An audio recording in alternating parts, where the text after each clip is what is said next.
Why is sleeping here? Hate the changes.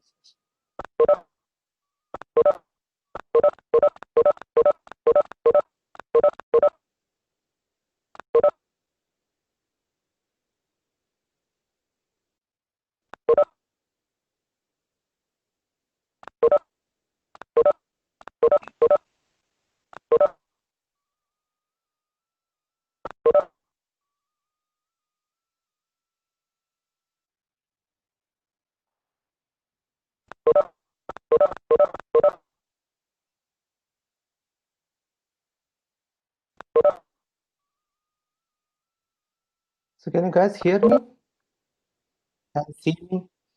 Yes, sir. Good. Yes, sir. So I changed this setting yesterday that it should not beep uh, when someone joins, and it looks like it hasn't worked. And this is why I hate WebEx.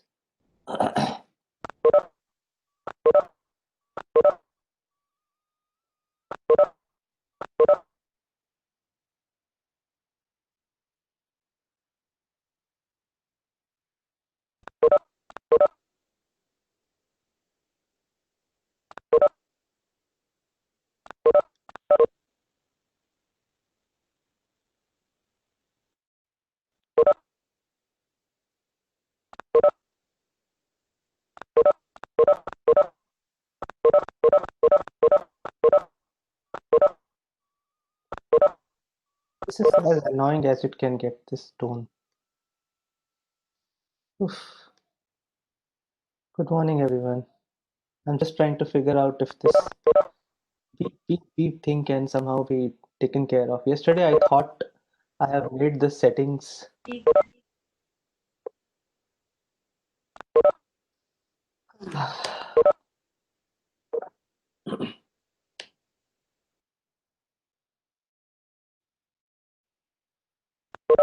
Preferences.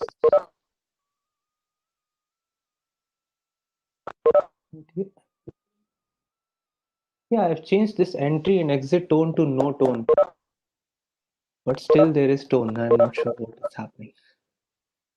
Good morning, guys. Yeah, Omkar, I disabled it yesterday, and in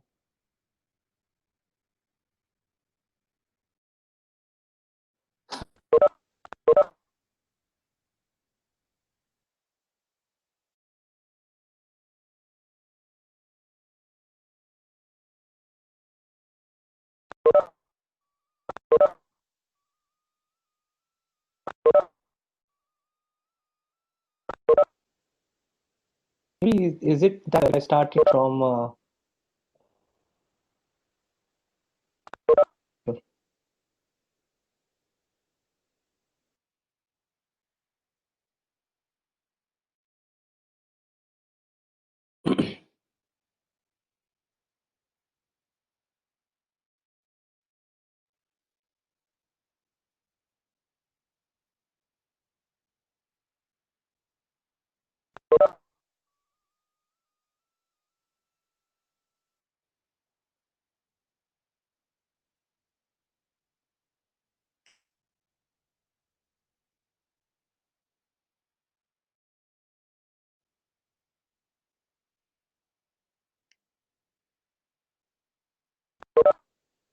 I'm still trying to figure out how to stop this beep.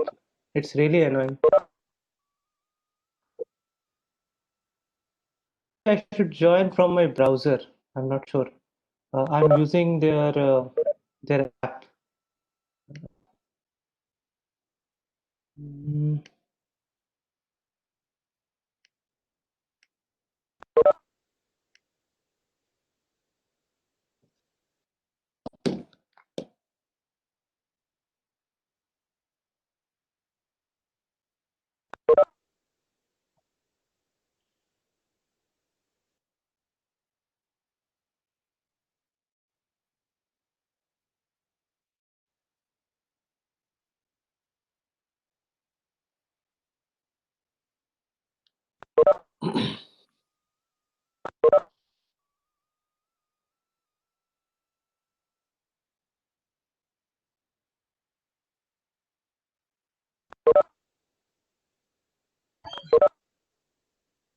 Anyhow, uh, I guess we'll have to just okay, man. I'm not sure, but uh, I mean, see, I don't like WebEx at all, and one of the reasons for this is this. Uh, but because of the size of our class, I don't think we have any other option. So we'll have to bear with it. What is? Let me enable the attendance.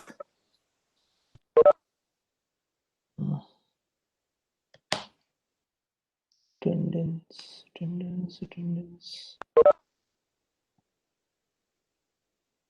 Today is what? 8th.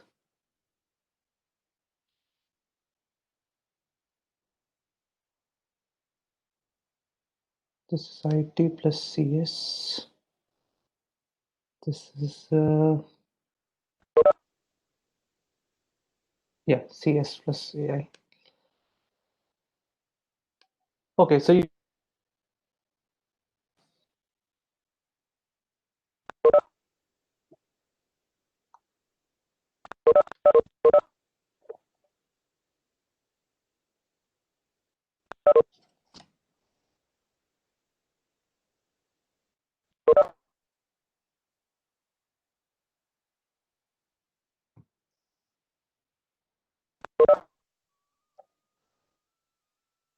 yeah.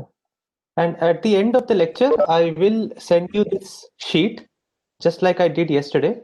And in case anyone doesn't have their roll number, please, I already have 80 responses, so I'm hoping everyone will be able to do this. But if you do not have your roll number in that sheet at the end, please drop me a personal email. I will add it manually.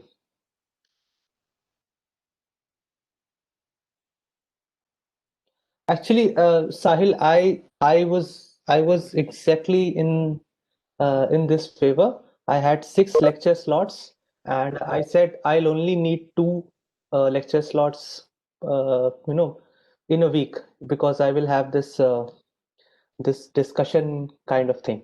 So I actually wanted to divide it like this, 2 lectures for CS, 2 lectures for CSAI, and 2 lectures for IT. But the timetable has been made in a different fashion. So half of the CS is clubbed with CSAI, and half uh, I have come late. It's okay, Ayush, you can still mark it. So and half has been merged with IT. So I have no other option. I have to follow the timetable. I completely agree with you that it should have been like CS, IT, and CSAI. But I have my own limitations. I can't go beyond that. So uh, anyhow, so basically, today's lecture is going to be a very long lecture. So I should start as soon as possible. But before that, any queries from yesterday? Any questions from yesterday? Please go ahead.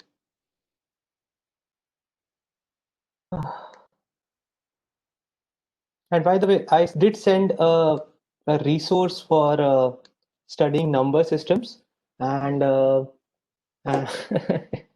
yes, Ayush. So I did send a resource to study number systems for those who are not aware of number systems as such.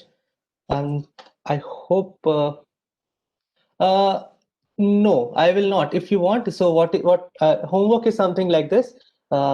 You are supposed to do it at your home, and if I start discussing it in class, no one will do it.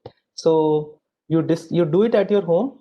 Like a couple of guys sent me an email yesterday, so that they said that, so this is what we think is the answer, and I replied back to them. In fact, I got so many emails yesterday, and that is what I was saying during the orientation, that I expect you guys will make my life hell. were sending a lot of emails, and I was actually happy. Let me be very frank. I'm happy to talk to people. So I was very happy that I received so many emails yesterday. I expect that the thing will continue. Okay. Okay, so we'll start. Mm, So what I'll do is I'll stop my video, because if there is a bandwidth problem, it is best to stop the video. And I'll start directly with the presentation.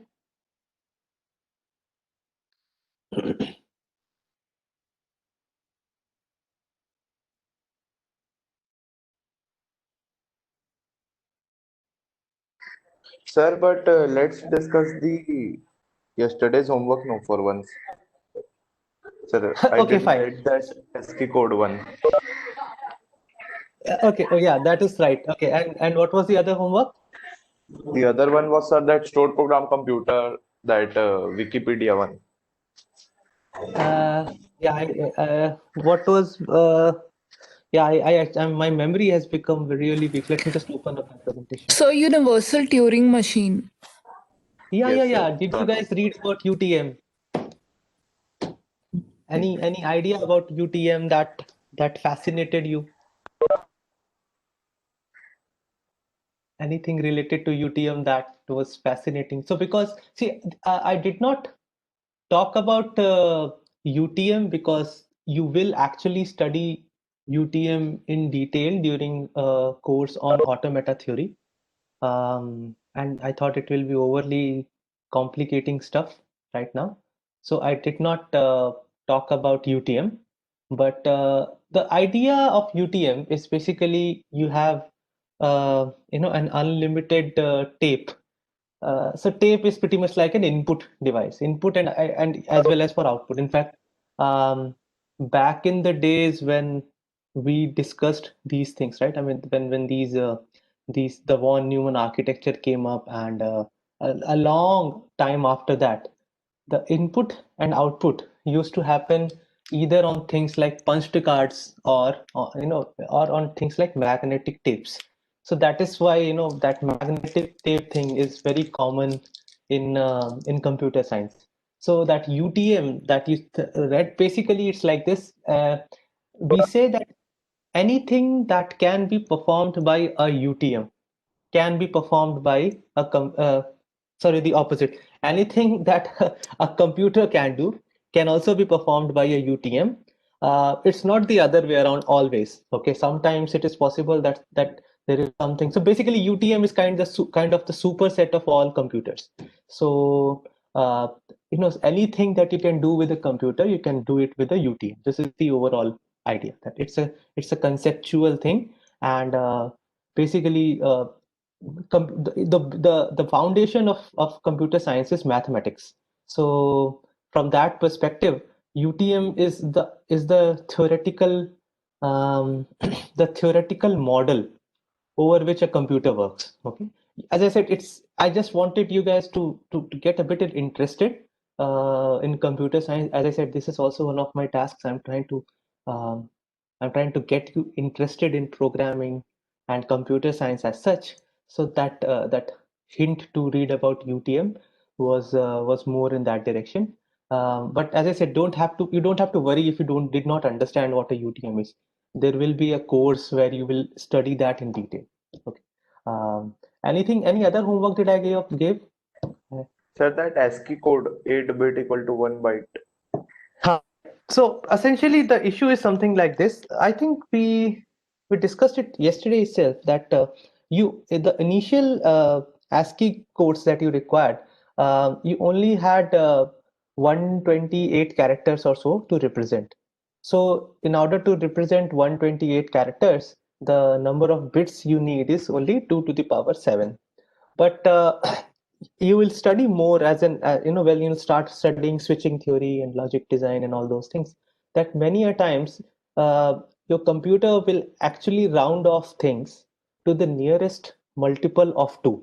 Okay, and it just makes ease the making the circuits easier. You'll get to know why, right? Because Boolean algebra works in multiples of 2.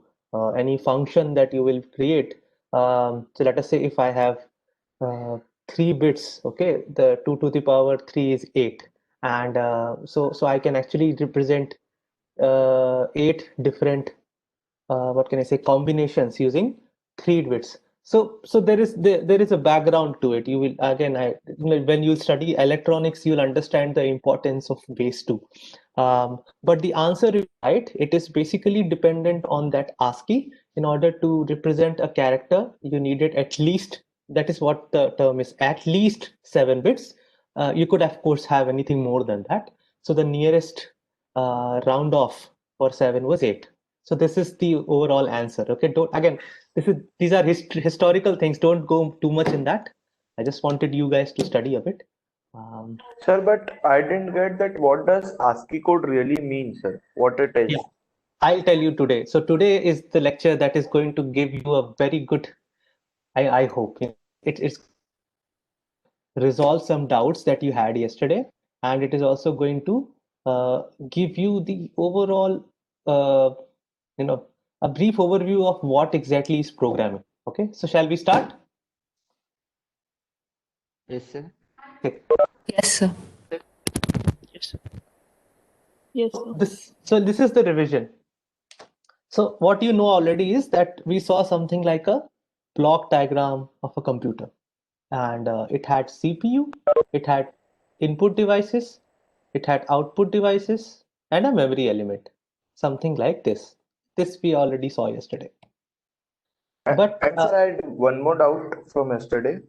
yeah, Sir, when I was revising, I just got confused that that external memory thing, was that the RAM, or RAM and memory is different? yeah, this is for all intents and purposes, this is basically your RAM.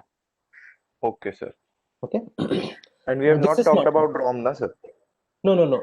ROM is a concept that I will not talk about at all. Okay, ROM is a concept for which you need to know what is a control. How do we make control units? When you study that in your computer organization subject, then you will understand why we have ROMs. Okay, so this CU, right? We have talked very little about CU. And the reason is this this CU is a very complicated component, and it is out of scope for me to talk about it. Yeah, Sahil, you have a question? Yes. Go ahead.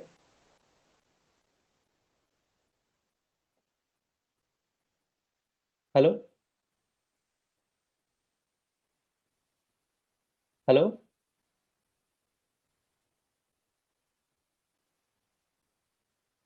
Hello? Can you guys hear me? Yes, sir, you are audible. Yes, sir. Yes, sir. So I think so it was Sahil who probably lost the connection. Oh, I have sympathies with him. Okay, so okay, let's just get back to it. So basically, for now, just assume this is your RAM, this is your processor. The CPU is basically your processor, and this is, let us say, keyboard, and this is, let us say, your screen, or your no, Sahil. Uh, uh, and this is your printer or your monitor, whatever it is. Yes, Sahil, I think we can try to hear you again.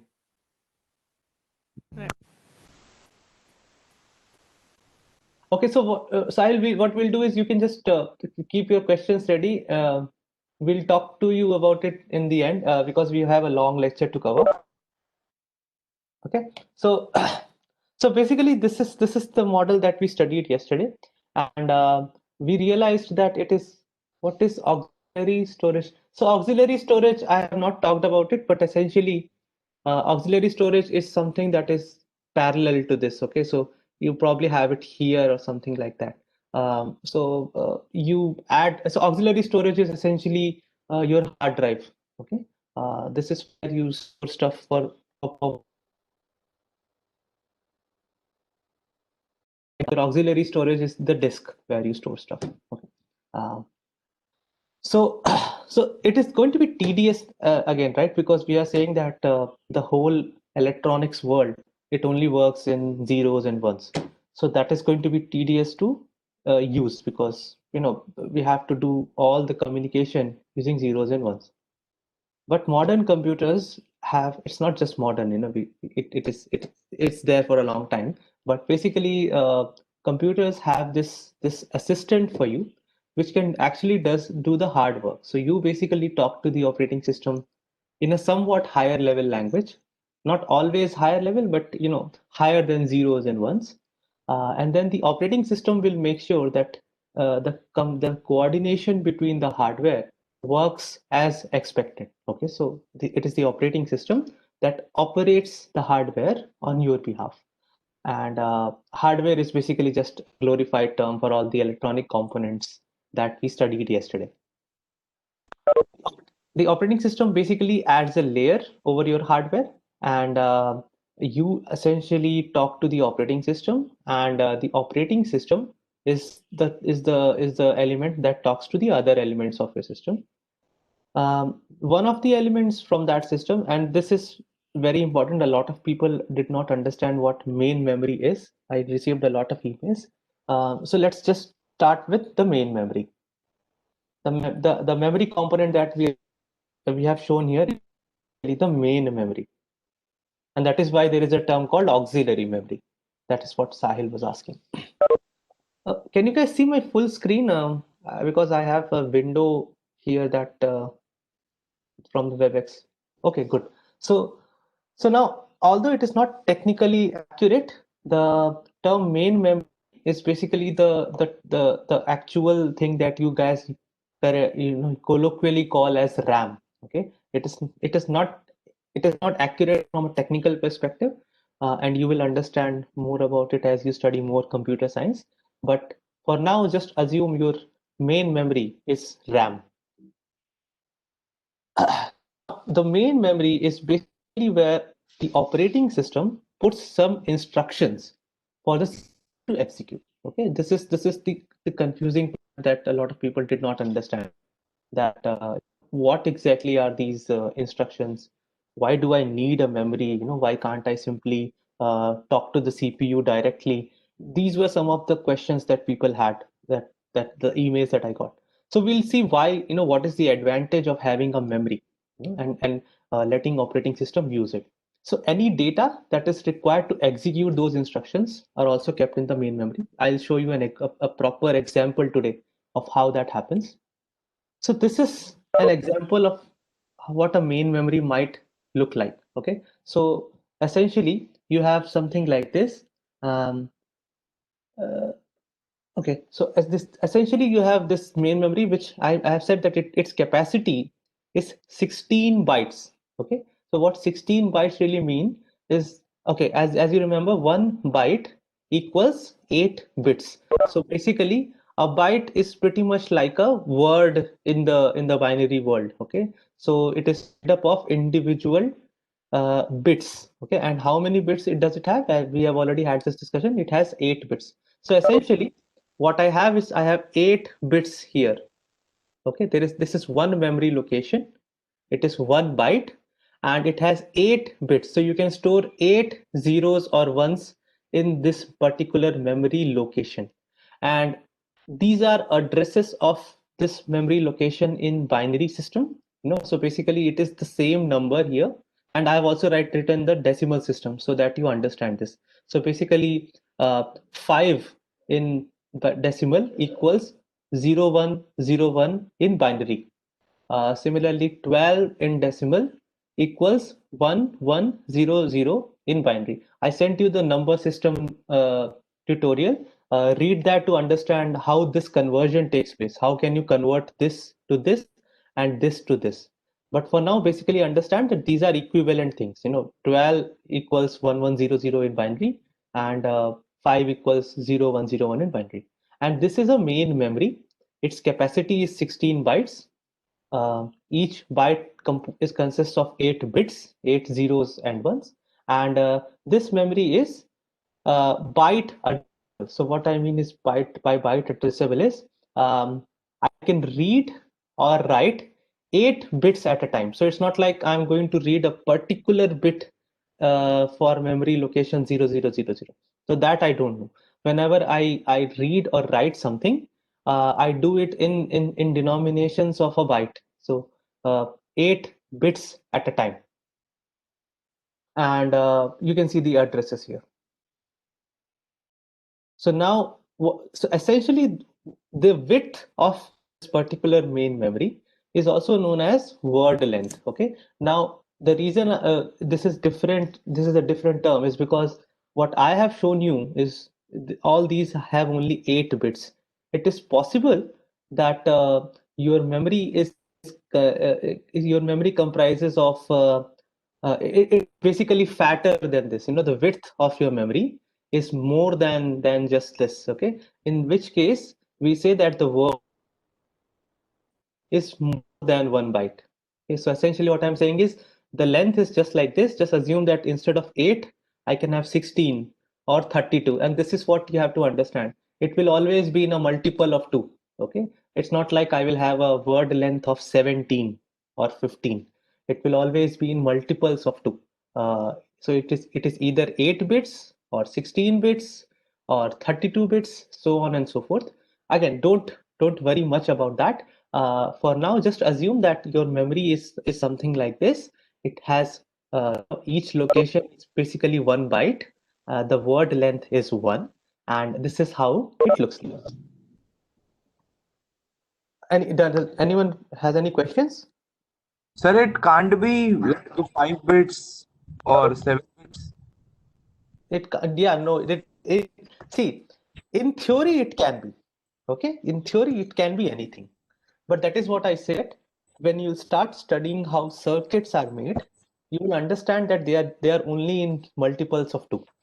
Okay? They are basically 8 or 16 or 32, because you design a bus actually. So what you remember what the buses are? Buses are the wires that connect CPU to input device, CPU to output device, CPU to memory, and this is why, Mohit, we use this as multiple of 2 because otherwise we are wasting resources. Okay, so I'll tell you. Let me just how much time I have. Let me give you the answer. So design a word length of 7. Okay, how many bits do I need to represent it? I will need 3 bits, right?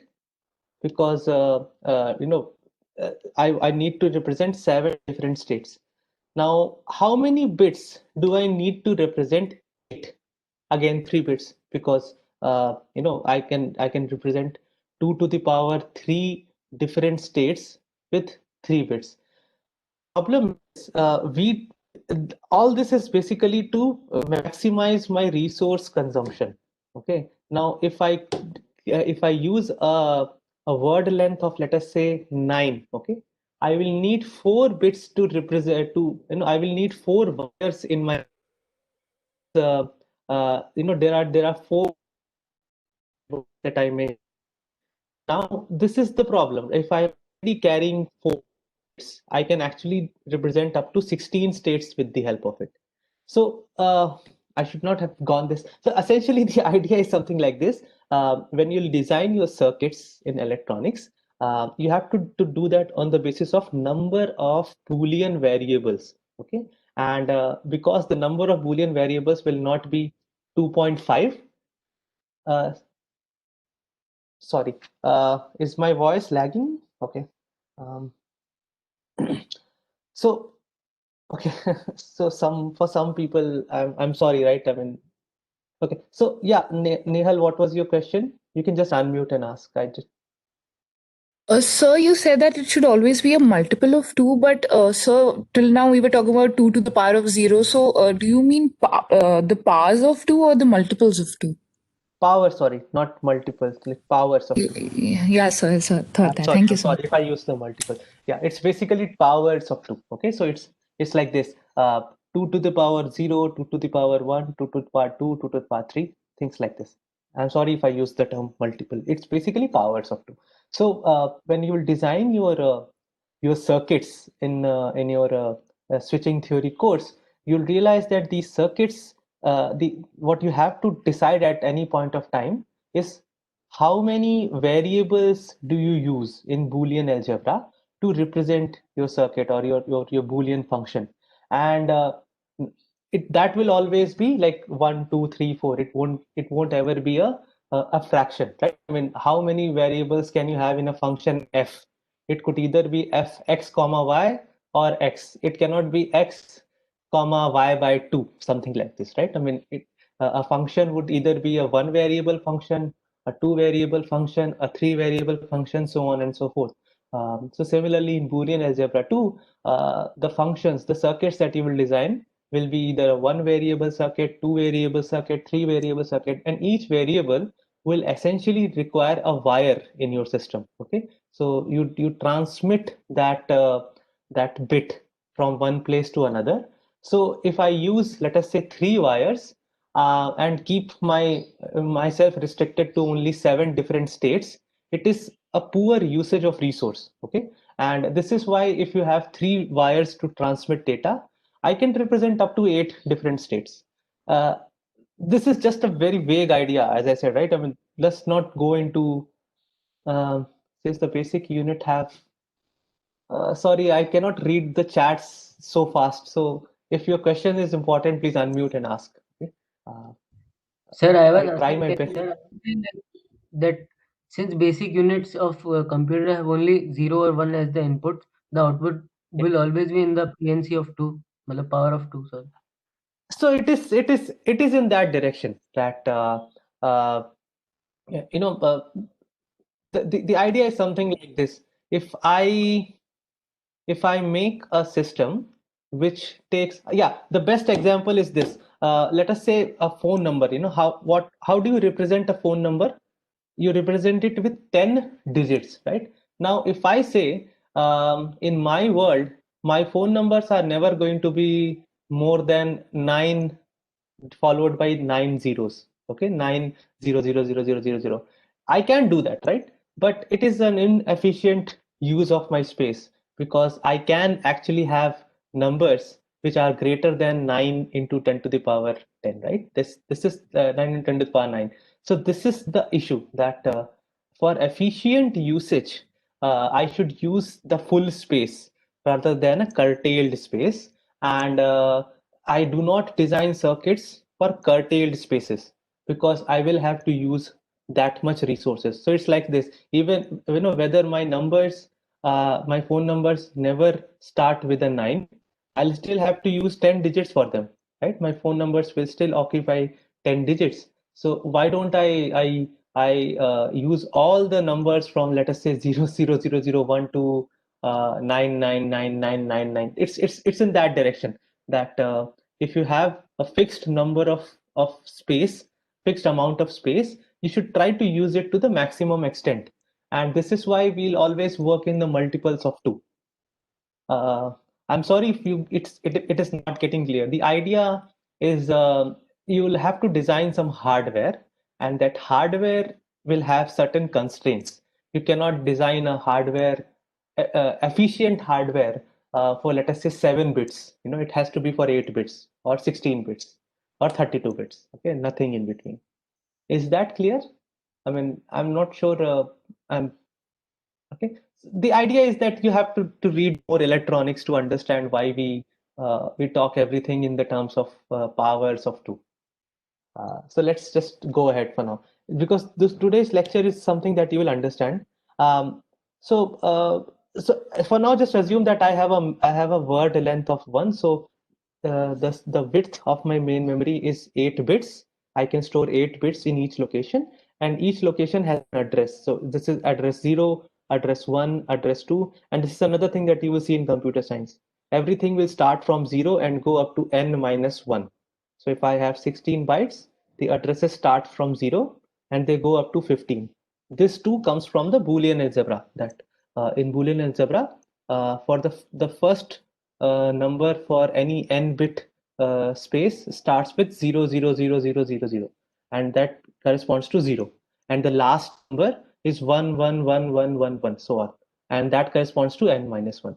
So that is why every time we will have a, let us say, 16 byte data, it will start from 0 and it will go up to 15. So now we said that the same memory can be used to store instructions as well as data.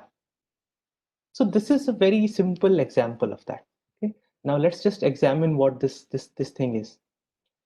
There is some part of the memory where I am storing certain instructions. What do these instructions say? It says load data at 0110 in AC, load data at 1011 in R1, add R1 to AC and store result at 1111. Don't worry about what this is right now. Then there is some other part of the memory where I could see some bits. Okay, this is 111, this is 0110, and this is 1011. This number in decimal is 8, and this number in decimal is 13.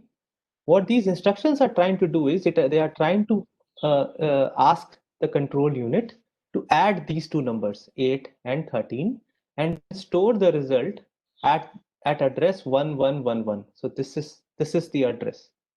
This is a very simple program. Okay, this is the first experience for you of what a program looks like. Basically, a program is a set of instructions. These instructions should be understandable to your computer. Okay, your control unit to be precise. And if those instructions are understandable to your control unit, they can be executed by your control unit. So let's revisit our CPU again, the CPU that we saw yesterday. Remember that we had this control unit. This control unit performs the computations.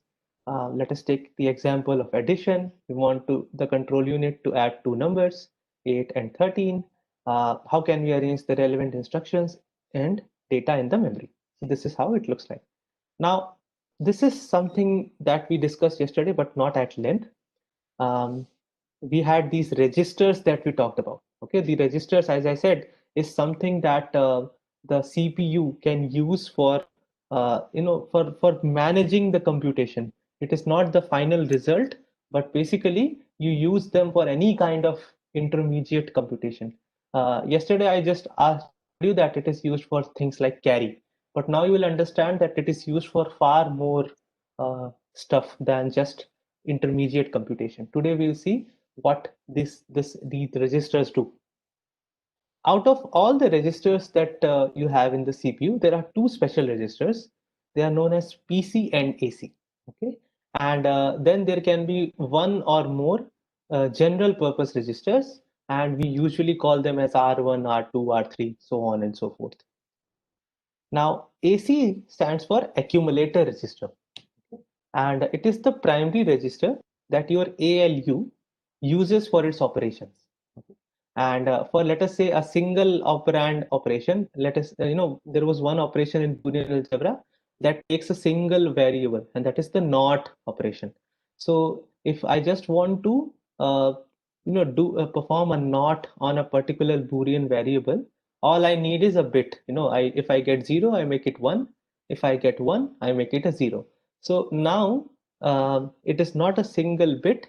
Just assume that it is pretty much like a number in Boolean algebra. So I have 8 bits in that number, and if I just want to apply NOT gate to all the bits, okay, all I do is I load the number, that 1000 whatever it is, in my AC register, and now with the same, usually with a single instruction, something like invert bits or something like that, my control unit can flip the bits. If it is 0, it will become 1. If it is 1, it will become 0. So anyhow, so accumulator is a register that your ALU uses in order to store operands. Okay, this is where ALU uses stores operands for any operations that it is asked to do. And for single operands, it is the only register it uses. If there are multiple operands, so let us say I have to add two numbers, so there are two operands. Okay, as I showed you, the number 8 and the number 13, so there are two operands. So what ALU does is it can use AC as one register, and it can use one of those general purpose registers, R1, R2, and so on and so forth, to hold the other operand in before it performs the operation. Is it clear? Is the role of AC clear? So AC is basically a space within my CPU where I'm going to load those bits that are stored in the memory, okay, from some particular memory location. Which memory location? That has to be told to control unit explicitly. This is what those load instructions do. They tell the control unit, please pick up whatever data is present at this particular memory location. So what I do is I just copy stuff from that memory location into a register. And if I only have one operand for the particular computation, I just use the AC. If I need two operands or three operands, I have other registers within my CPU called R1, R2, so on and so forth, which I can use to store the operands. Is it clear? Do you guys have any questions about it? Sorry, the last point, sir. Two operand. Yeah, so let's say I need to perform the AND operation, or in that case, what will I do? I'll have to, how does AND operation takes place? I check if both my bits are 1 or not. If both my bits are 1, the output is 1, otherwise it is 0. So AND operation is a binary operation. You need at least two Boolean variables in order to perform that. So now we are moving, as I said, from single digits to phone numbers, something like this. So basically, I'm saying add two phone numbers. So how do I add two phone numbers? I basically add them digit by digit. I just add two numbers essentially, right? So similarly, now we are talking about adding two numbers in binary, and one number is represented by, let us say, 0, 0, 1, 1, 0, 0, something like this. Another number is represented by 1, 1, 0, 0, blah, blah, blah. I have two operands, and I need to store them somewhere so that ALU can be instructed to add them together. So where do I store them? I store them in the AC register, and I have some more registers within the CPU. These are general purpose registers, R1, R2, R3, something like this. So if I'm doing an operation that requires two or more operands, so for example, addition is a binary operation. You need at least two numbers to add, right? Not is a unary operation. You can just apply not on a single variable. So if you need two registers in order to perform your computations, you use AC as the first register and you use R1 as the second register or R2 as the second register. Is it clear? You'll when you will walk through this example, you will understand how AC and R1 are used. Uh, but just let me actually complete this. The second register is PC. It stands for program counter. Now, what exactly it means is it stores the address of the next instruction that control unit is going to execute. I will just show you what it means. So now in the beginning, this is how everything looks like. These X's essentially mean I don't care what these bits are. So, by the way, these registers are also 8-bit registers. Okay, so there's width, and the width of the main memory is always going to be the same. If it is 2 bytes, then my registers will also be 2 byte long. So the idea is I just copy stuff from main memory into my registers, so their width has to match. If the word length here is 1, the word length here is 1. If the word length here is 2, the word length here is 2. So currently just forget about word length. Basically they are all 1 byte. So width of everything here is 1 byte. It can host 8 bits. You count it 1, 2, 3, 4, 5, 6, 7, 8. And XXXX means I don't care what these bits are. They are irrelevant to me. Now when I want my control unit to execute this addition instruction, I have to provide it at least 4 instructions in binary. Okay, and these are the 4 instructions I'm giving it to it. They are basically in binary. I'll tell you how they are represented. But for now, just understand what these instructions say. They say load data at 0110 in the accumulator register.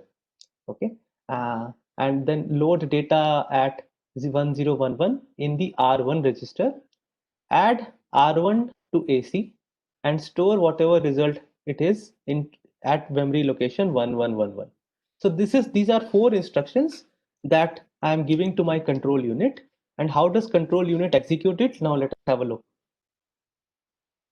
So the first thing that control unit would do is it is going to set the PC, the program counter, to the start of the program. So my program starts at memory location 0000. So my PC becomes 0000. So you can see that I only need 4 bits to actually represent my address. So these bits will always be 0. Okay, because the size of my main memory is only 16 bytes. So the last the 4 significant bits on the right will always be 0. I'm only going to change these 4. Okay. So what it says is the first step is the control unit will say will set the program counter to 0000, and this means that now the next instruction that control unit is supposed to execute is lying at this location in the memory. Then what happens? The control unit basically reads this instruction. The instruction says load the data stored at 0110 into the AC register. So this is what the instruction says. So as soon as AC, let us assume somehow control unit was able to execute this. We won't go into how the bus transfers happen, but essentially something happens with the help of which uh, control unit goes to this location, and with the help of those buses, it transfers the whole data into the accumulator register. So what was stored at 0110, it was this 1000, and that corresponds to 8 in decimal. So now this particular operand is loaded into accumulator. So that I've executed the first instruction in my program. At the same time, the program counter is automatically incremented by 1. 1 not in decimal. Actually, it is the same basically, but basically one in when you increment something by 1 in binary, they look like this. Okay, they don't look like 1, 2, 3. They look like something like this. So my program counter has gone from 0000 to 0001. So it means that the next instruction my control unit is going to execute is here. This is what it means. So what does the next instruction does? Is there a question? Yes, sir. What does that line mean? Yes, the PC register gets incremented by 1. Yeah. So it's like this. What does PC represent? PC represent an address in your main memory. Okay. So the start of the program, at the start of the program, I set it with the address, the beginning address of the program. So these are 4 instructions that I'm calling a program. These instructions are required in order to execute an addition operation. So what happens is this: every time I execute a program, there is a circuit within my my CPU which will basically add 1 to whatever value is there in the PC currently. So previously the value of PC was 00000. So now it will add 1 to it, and this means that now PC should point to the next instruction within the memory, and after I execute it again, it should now point to this instruction and this instruction and this, so on and so forth. So the idea is we execute a program sequentially, in sequence. I start from point 0, then I go to point 1, to point 2, then I go to point 3. So program counter is built in such a way. After each instruction gets executed by my control unit, my program counter will move one unit ahead as far as the memory addresses are concerned. So if it was pointing to memory location n, after one execution, it will point to memory location n plus 1. After 2 executions, it will point to memory location n plus 2. After 3, no, executions as in after I have executed 1 instruction in the program, the program counter will basically keep on incrementing. It will go to one memory location next. Flag register, and yeah, there are all there are so many things that change. We really talking about all those things. This is a very simple uh, for memory. please ask, because I don't see all the chats from what. So I was asking that is the word length for memory and registers predefined, or is it adaptable depending on what instructions have to be executed? No. This is hardware. This is, you have to build your hardware with a particular word length. This doesn't change. It is defined by your hardware. They are not adaptable. Okay, sir. Uh, um, there is an address for byte. Again, right? I mean, what exactly is the question? Actually, in the full screen mode, I don't see the chats properly. Sir, Yeah. sir, I said that you said that there is an address for a byte. This is only for understanding, or it is actually in practical? It's practical. So for every location in my memory has an address like this. Then, And sir, this, the address also need space to store. no, it is implicit. So it's like this. If I ask you to stand in a line, I don't have to give you the numbers 1, 2, 3, 4. I don't have to give you play cards which say person number 1, person number 2, person number 3, person number 4. I can simply count. Okay, this is the first person, this is the second person, this is the third person. Similarly, my memory is arranged in a way that there are basically storage places, okay, and they are next to each other. So the first location in the storage place is address 0, the second is address 1, the third is address 2, so on and so forth. I don't need any space to store them. It is like implicit. Sir, if we are doing a work Mhm. and there are many parts, like we recently do another work, then we call another work, then it will begin from zero to that point of work. So it's like this. Whatever work you are trying to do, that work has to be present in your memory. So let us say I could have another program which sits here at this location. Okay. Yes, sir. Okay. And then if I want to execute it, I made the program counter's value 1000. Here I started the program counter with 00000, right? Yes, sir. If I want to execute a program that is stored at that is stored at this location, I keep the program counter value. I initialize the program counter to value 1000. Is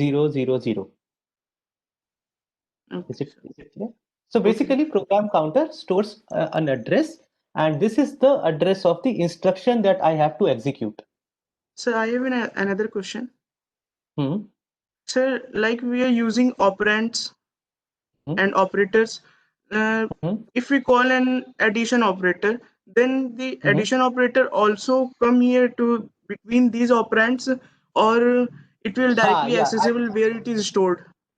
No. I will show you how. So basically, even these instructions are stored as zeros and ones. Okay, they are not stored Yes, in sir. in string format. I'll show you what it means. But for now, just assume that they are. You can interpret this as load data at the rate 110. Okay, they too are stored like this only. Okay, but there is a way to understand. I'll show it to you. But let me complete the example first. So, Okay, sir. is the concept of program counter clear? That essentially a program counter holds addresses. It is not a value. It is basically an address. Program counter always contain an address, and you initialize it with the address, which is basically, so if this is my main memory, it is not necessary that my program is stored at the beginning. It could be anywhere in this main memory. The idea is, whenever I want to execute a program counter must be initialized with the first instruction in that program, and from there onwards everything is automatic. After execution of one instruction, my program counter will point to the next location, then next location, then next location. So from there onwards is automatic, but I have to tell my control unit that a particular program is stored here, and from there onwards my control unit takes over. Every time it executes an instruction, it increments my program counter by 1. So if it was pointing to memory location 3, after one instruction, it will point to memory location 4. So the value of program counter always increments like this. Is it clear, guys? Any queries about it? I know I'm again going to shoot my time. Sorry Hello? again. Yeah, go ahead. Hello, sir. Yeah. Sir, I have a doubt. The main memory has the capacity of 16 bytes, but there are Yeah. only 15 boxes. There are only 15 boxes, is it? Sorry, I miscounted. Basically, there are sorry. It is basically there has to be 16 boxes. If I have counted it incorrectly, 1, 2, 3, 4, 5, 6, 7, 8, 9, 10, 11, 12, 13, 14, 15. Yeah. So when I create actually there was no space left here. But yes, Okay, sir. this is wrong, right? This is wrong. So Thank you, sir. basically, this is memory location 0. This is 1. This is 2, so on and so forth. So yeah, I miscounted because there was no space here. I probably just stopped here. You are right. There has to be one more box here, and that 1111 is essentially that last box. It is not this box. I'm sorry for that. But the idea is something like this: that there are basically 16 boxes in memory. Okay, and for now, just assume that this is my last box because I am using it in the example. Okay, so please bear with me. Sorry for I should have probably counted it before putting it here, but then this was the issue. I was not sure whether it will be visible in the screen or not. So sorry. Uh, Basically, so essentially the idea is something like this: the program counter stores an address, and this address gets incremented by 1 every time one instruction is executed. This is automatically done. You don't have to do it on your own. Control unit has there is basically hardware which increments my program counter by default by 1. So now this my control unit has already executed the first instruction. So now the data that was stored at this location is in accumulator register. The next instruction is data at this location should go in R1 register. So this is what happens. This particular data gets copied to this R1 register. R1 is a general purpose register. You can use it for any kind of work. And the PC register now points to the next location. So earlier it was here, now it goes here, okay, by default. And what does the instruction at this location says? It says add R1 to AC. So basically now control unit activates the ALU, and the ALU basically takes up these two registers and it starts adding them bit by bit. So it first adds 0 plus 1, 0 plus 0, 0 plus 1. So there is parallel hardware which can do 1-bit addition at a time. Okay, and you'll read this in your electronics course. It's called half adders and full adders. So there are some binary circuits which can perform this. If you give them two bits, they can give you the addition of those 2 bits. If you give them 3 bits, because there can be a carry as well, they can give you the sum and the carry. So we call it the full adder. A full adder can add 3 bits, a half adder can add 2 bits. So essentially you have some circuit in your ALU that can do this in parallel. It can add each of these bits together, find out the carries, and somehow you now have the addition of these two numbers. Okay, so you add them together, 8 plus 13, the value should be 21. Okay, and then what it does is it basically overwrites R1, it overwrites AC. So the result of the addition is stored.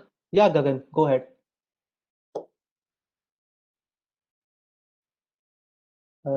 Someone has raised a hand. Gagan, right? Do you have a question? I'm hoping it was by mistake. So basically what happens is what ALU does is it basically performs whatever operations it performs. It always overwrites the content of AC. So the previous content of AC was something else, 1000, and after the addition, whatever is the result, it gets overwritten in the AC register itself. Okay, so basically this instruction, it says add R1 to AC and overwrite the value in the AC register. Is it clear, guys? Any questions?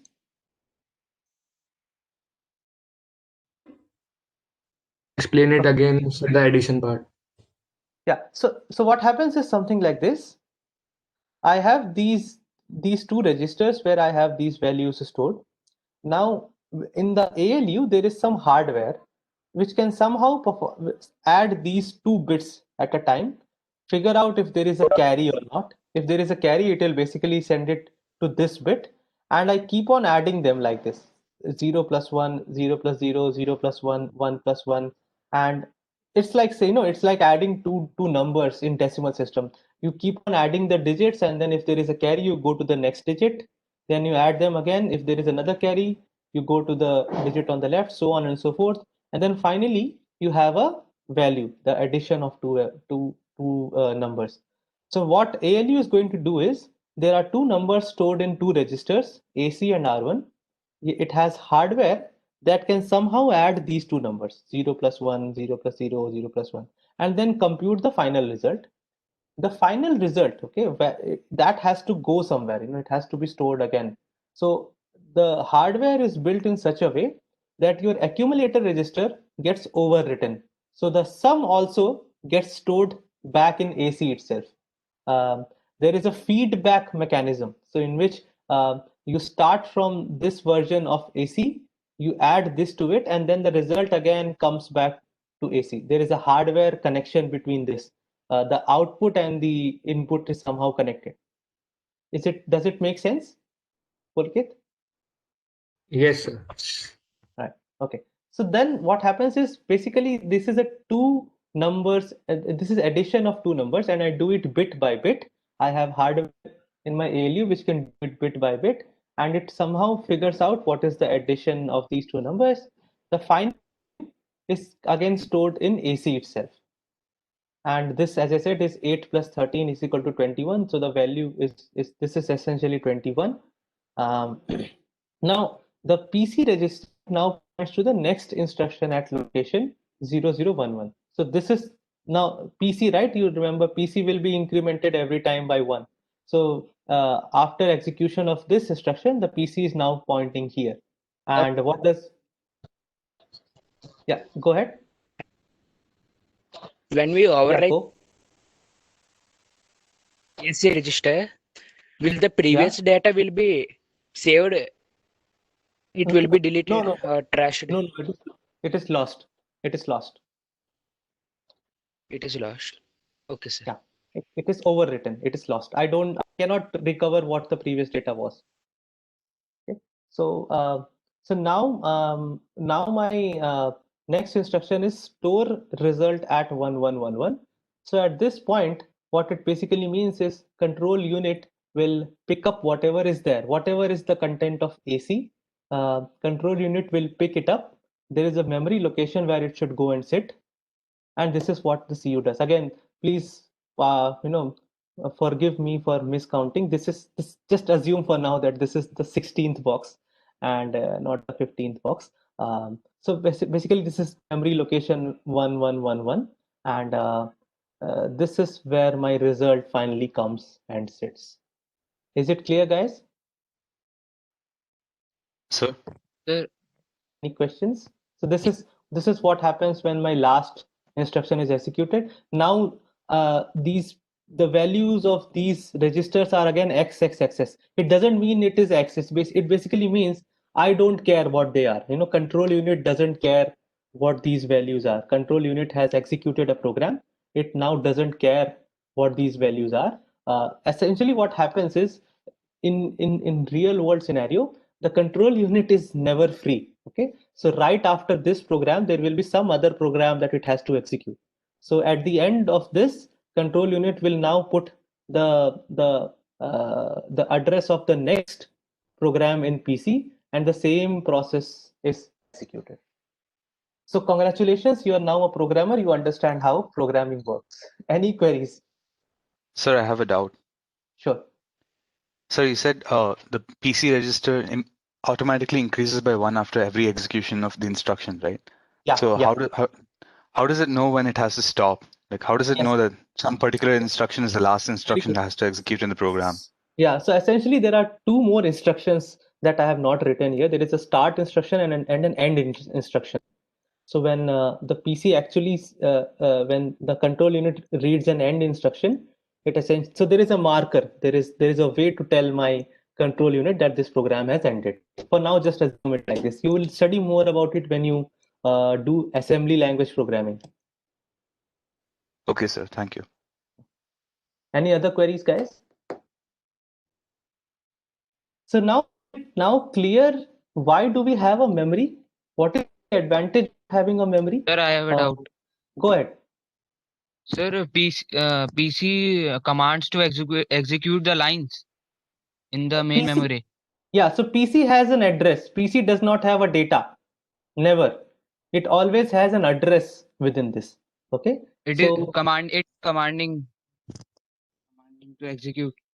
it is basically the address of the next command to it. Okay, because I said right, the commands themselves are also stored in the same main memory. So PC basically says, go to this address and whatever is there, execute it. Does it make sense? Okay. Yes, sir. Okay. Any other queries, guys? Sir, I have a question. Sure. If the binary number is greater than 9 digits, how will addition will happen? It is greater than nine digits. I don't understand. Like 0, 0, Yeah, yeah, yeah. 0, Oh, 0, got it, got 7. it. That it cannot do. It cannot do. So basically, this particular computer that you are seeing, it has limitations. It can only do stuff for this much. Whatever you can represent in 8 bits. If something is beyond that, that you cannot do. Okay, sir. I mean, actually you can, but that is too complex right now to discuss. So for now, just assume you can't do it. Okay, sir. Sir, are the data in like load data at the rate 0110? So and we got 1000 as the result. Are these predefined or they can be anything? So you mean the addresses or the values? Yeah, in like you said, load data at the rate 0110. Yeah, And yeah. it loaded This has 100. Yeah, so basically this whole address thing, as of now, just assume that these addresses have to be, have to be explicitly put. Okay. So you don't do that on your own. There is a way to do that. There is a there is a process when you which these placeholders are automatically filled. Okay, so there is a way to figure out where my operands are lying and then replace these load instructions with their proper address. But yes, these are explicitly written. So 0110 is explicitly written. I must know where my operand is lying in the memory, and only then can I execute this. Okay. Any other questions? Okay, just like there's one more stuff that you have to talk about, that you have to know. What I have shown here as load, add, or store in the memory, they are not really load, add, or store. They are again a sequence of some bits. They are also 0 1 1 0, something like this. And how do I do that? I have a predefined representation for bits. So for example, I can say that this particular instruction, load data at the rate 1001110 in AC, could be stored something like 00011011, where 00 is the operation code for the load operation. So this is predefined. It has to be made a part of my control unit. But this is kind of convention. I say that the first 2 bits are going to tell me what is the operation, and 00 is the load operation. The next 4 bit is going to be an address. This is going to be the location of an operand, and the last 2 bits are going to be the register in which the operand must be brought into. And basically you can say that for load the operation code is 00. For store the operation code is 01 and 11, something like this. And similarly, AC means 1 1. If I want to use R1 and R2, it could be 0 1 and 1 0. So basically, what really differs 1 0 for, so these are codes, Yash. Codes as in, I'm just saying that the first two bits. So it's like this, right? I'm using the memory to store both instructions as well as data, right?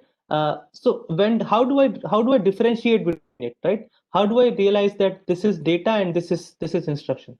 So this is what we do, that whenever I read some sequence of bits, I have to adopt a convention, that by convention, if I'm reading an instruction, basically, how do you read an instruction? Whatever is there in the control unit simply assumes that it is an instruction.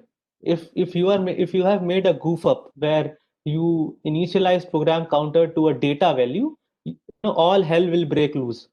So it is the responsibility of the programmer, not really the programmer. There are software, things like operating systems. So the operating system makes sure that program counter always points to a memory location which is storing an instruction and not data. But with the instruction itself is also stored as a sequence of zeros and ones. And what I'm saying is, basically I'll have to make up these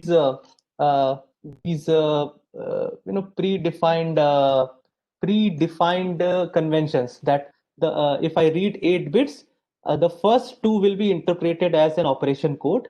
It could be 0 0 0 1 1 0 or 1 1. With 2 bits I can only have 4 states, right? So it means that in my computer I can only have 4 different possible operations. It could be load, store, add, and something else, probably 4, right? So that is what I said, that if I say that load means 0 0, I can define store to be 0 1, I can define add to be 1 1, and I have one more state 1 0. I can use it for any other operation. Similarly, I can say the last 2 bits are going to represent a particular register. So I say 1 1 means AC, 0 1 could be R1, 1 0 could be R2. Does it make sense? Is it if any one of you cannot understand this, please ask me. So this is like a random allocation. No, not random. These things are predefined. I have to, when I build my computer, when I build my hardware, these allocations are defined at that particular time. Sir, if something is already in that address, then already at that, it is supposed to be at that address, right? So I'm saying that 0110 holds my operand. You understand, right? So my operand 8, 8 and 13, they are stored at some locations, right? So I say when I read a particular byte and this byte is supposed to be interpreted as an instruction, this is how I interpret it. I interpret the first 2 bits as an operation code. I interpret the last 2 bits as the code of a register, and the 4 bits in between are interpreted as an address in the memory. Is it clear? Sir, for this system, if we add 8 bits, like the binary code in 8 bits, both of them, and add after adding them, it becomes 9 bits. So then it gives an error or the answer. Yeah. So this is the problem. We call it overflow. In the field of computer science, such scenarios are known as overflow. You will read more about overflow when we will study C. Okay. When we study C, you'll see an example of what overflow does. So basically, there is something very weird that will happen, but you'll see what happens. Any other queries, guys? I'm really sorry. I'm again overshooting your time. Sir, if we give the first instruction, load data at 0110 in R1. Yeah. If we load our data in R1, then ACM over. No. It's like this. AC is always used by ALU.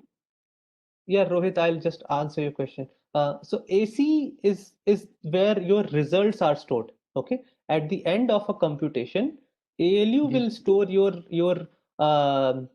result in AC. So now this is more of a resource thing, right? I mean, I also use AC as a place to store operand and also as a place to store the result. I can, of course, as you said, if let us say it is a unary operation, or even if it is a binary operation, I can basically say R1 and R2 and add them and put them in AC. Okay, I can put my operands in R1 and R2 and add them and put them in AC. But this is not how we usually do it because there are restrictions in this 8 bits, right? What I can represent and what I cannot represent. So usually the problem is when I actually issue an add instruction, in my hardware, it is assumed by default that one of the operands will be AC and the other operand you are going to tell me. Is it right? So this is built in the hardware. I'm trying to optimize my resources. Okay, sir. Yeah, Sir, someone raised a hand. Yeah. The AC stores information for performing the operation. AC stores operands. Okay, so AC, if you have two operands, if I want to add two numbers, I store one of the operand in AC, and I can store the other operand in R1, R2, R3, wherever I want. Sir, but the result can be stored as an address in PC. No. Results are, so basically the actual computation is done by ALU, right? ALU, as I said, is a very dumb unit. It doesn't understand much. So what it does is basically that is hard. When I create the hardware, I put wires in such a way that after the computation, whatever is the result, it gets stored back in AC. Okay, so this is why I use AC. AC is basically a place where ALU will store the final result after any computation. I can also use it as a place to store operand,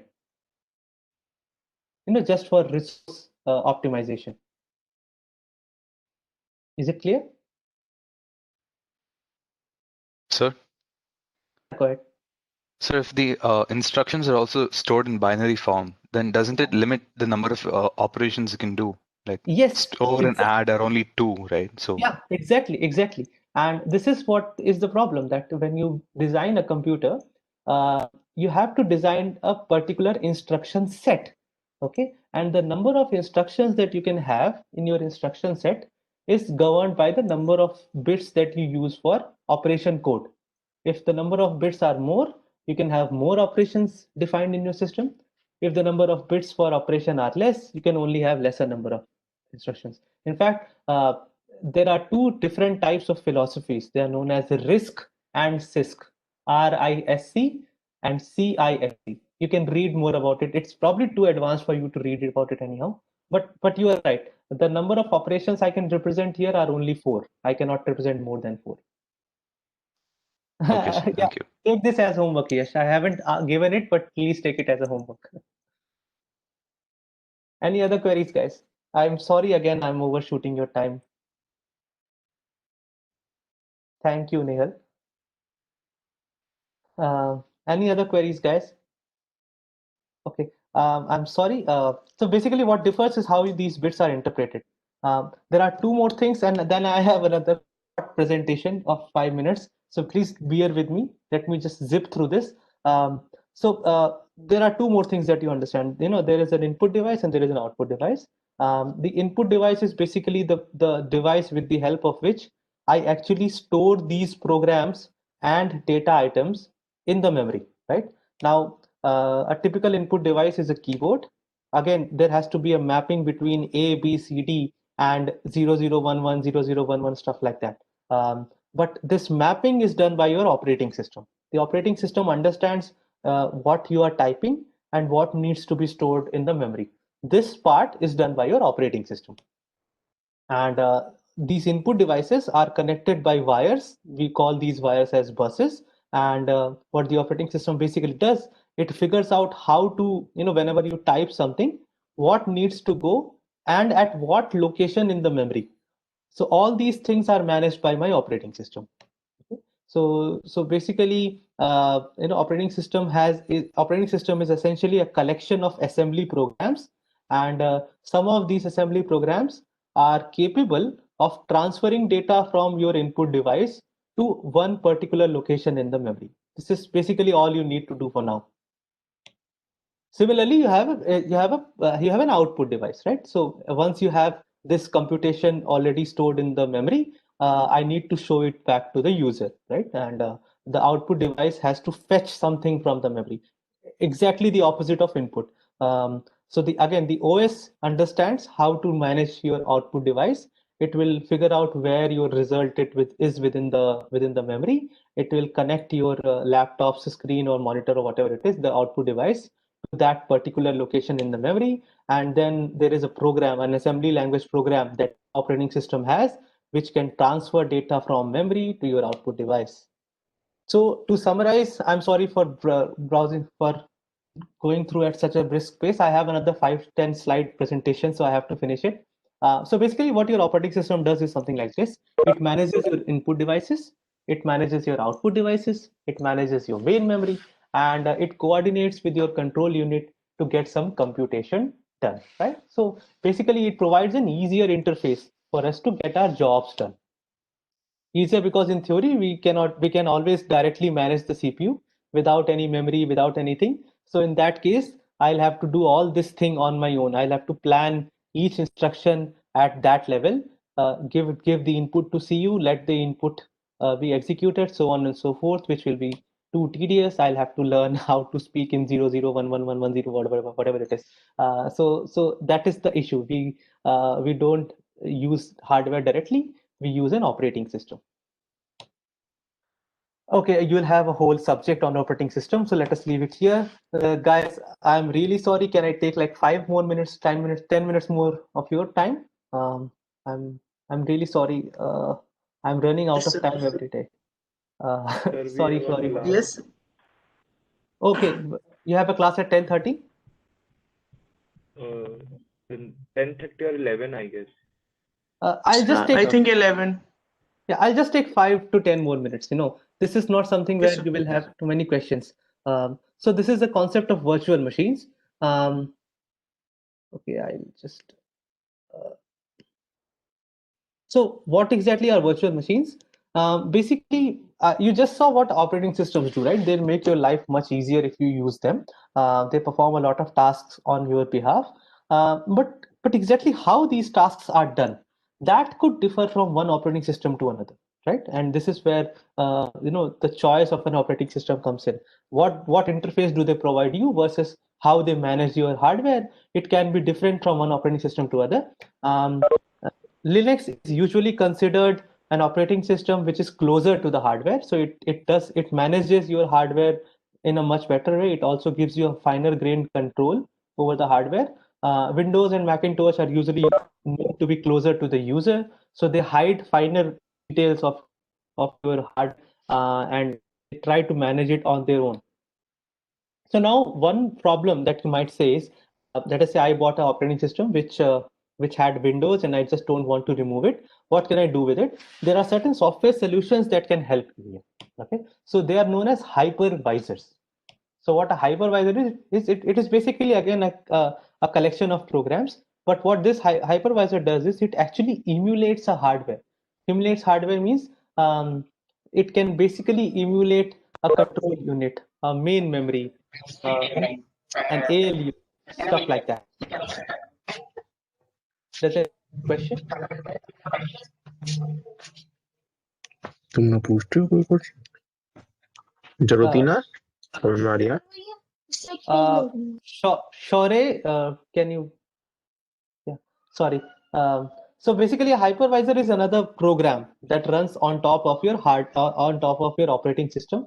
But basically, its job is to emulate a hardware. Okay, so essentially, hypervisors somehow. Let us not go into detail of what they do, but basically, they make a layer over your OS, and this layer behaves pretty much the same way that hardware does, right? So that will emulate a CPU. It will emulate a main memory. It will emulate your input devices. It will emulate your output devices. And then what you can do is, over this emulated hardware, you can install another operating system. And we call emulated hardware as a virtual machine. It is not real. It is virtual. It is emulated. So this is just a basic idea. This is your hardware. I have an operating system working over it. I call it the host operating system. Then I install a hypervisor. So this is just like that you install, right? Similar to Word or WhatsApp. You install it over your operating system, and then basically what this hypervisor can do is it can emulate one or more instances of hardware, and then over this emulated hardware, it has output, main memory, everything it can emulate. That you can then install another operating system. You can install more than one operating systems, and we call these operating systems as guest operating system. Okay, this is the host operating system, and this is the guest operating system. And if for some reason you cannot use a Linux on your own laptop, please start using a virtual machine. I use something known as Oracle's VirtualBox. Another option is VMware's Workstation Player. You can use either one of the two. Create a virtual machine over it today, because you will have to do it as part of your first lab in the next week. So please, you know, you have to download it. It is just like a software, yes, similar to Word or any other. It is a software, and you just download it and install it on top of your operating system. I'm really sorry for delay again, but we are done.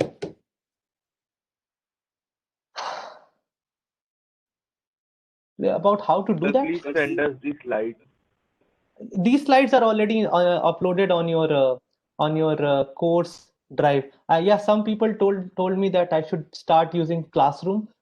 Guys, I'm really stressed right now. Maybe in the next week I will switch over to Classroom. But for now, just please bear with me. I have created it. I have created a Sir, I have Google a Drive. doubt. Yeah, go ahead. So what does it mean to emulate hardware?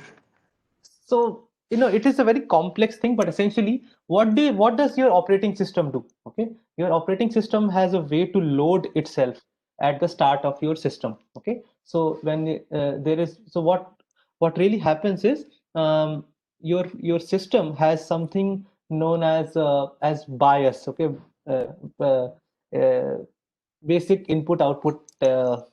I've even forgotten the full form. So essentially, as soon as you start your laptop or your computer, there are some tests that are run, and then at the end of those tests, your computer will basically set program counter to a particular value. It is usually the start of your main memory, and then it expects that from there onwards. Yeah, I know. Bias is basically something that performs some kind of self tests in the beginning. Yeah. So wherever I so basically what happens is, yeah, I will share the recorded videos. Don't worry. Where was I? So basically what happens is, everything will be uploaded to YouTube as well. So what I do is, what happens is, there is a set process of what happens as soon as you switch on your laptop. There are some tests that are run, and at the end of those tests, the program counter is set to a particular value. And then from if there is an operating system, the operating system's the first program that runs from as part of your operating system, is present at that particular location. Okay, and from there onwards, everything that gets executed, that is done by your operating system. So this is what you have to do. If you have to emulate a hardware, you have to emulate something which performs the same set of tests at the startup, and then in the emulated main memory, it should go and put the program counter to a particular value. Don't don't try to go too much into virtualization. Virtualization is a very complicated concept. You will study more about it once you have done a course in operating system. And sorry, I had to teach you this because I want you guys to start using virtual machines, because it will be much easier for you. And yeah, I am done. Sorry again for taking so much time. Okay. To support all the requirements for hypervisor. Usually the hypervisor requirements are not that high, Nehal. If you have a laptop that was, so I have run hypervisors on laptops that are as old as 2012. So if your laptop is any more recent than 2012, you should be able to run a hypervisor. Okay, sir. Thank you. Yeah. Any other queries, guys? I'm sorry, I'm already too late. Sir, what does emulations exactly mean, sir? And that is what I said, right? I mean, don't get too much worried about it. What it really means is that you have so there is how do you actually emulate hardware? This is a very difficult question to answer, at least at this point. The overall idea is that when you switch on your laptop, your hardware performs a set of tests. Okay? There are some things that happen when you switch it on. You just have to do the same things in a virtual fashion. So what does an operating system expect? It expects that there is a location in memory where the program, the instructions are going to be stored. Then there is a way to connect to your. It is not really that difficult, Arush. It is like download a .exe file and click install, and it will install. I mean, it is as simple as that. Okay. So don't be worried. It's not too difficult. Just download it from the website and click on the installation package. It will be just like installing Microsoft Word or Microsoft Office. It is as simple as that. You don't have to know anything in detail. So, but still, if you guys have any issues in installing VirtualBox or VMware, just drop an email to me, okay?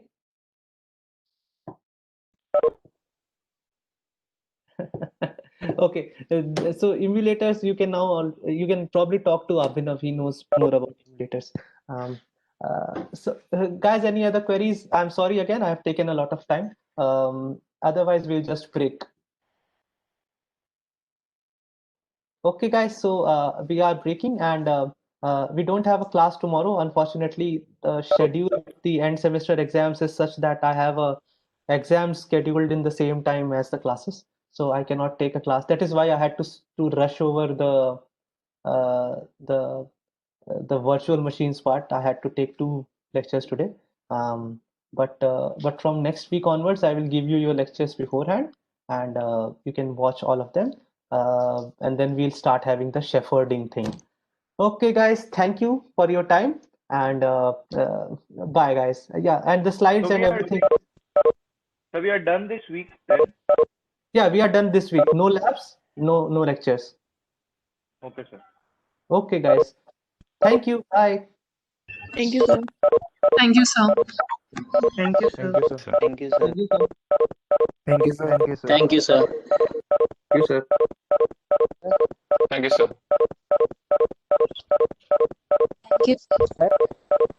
you, sir.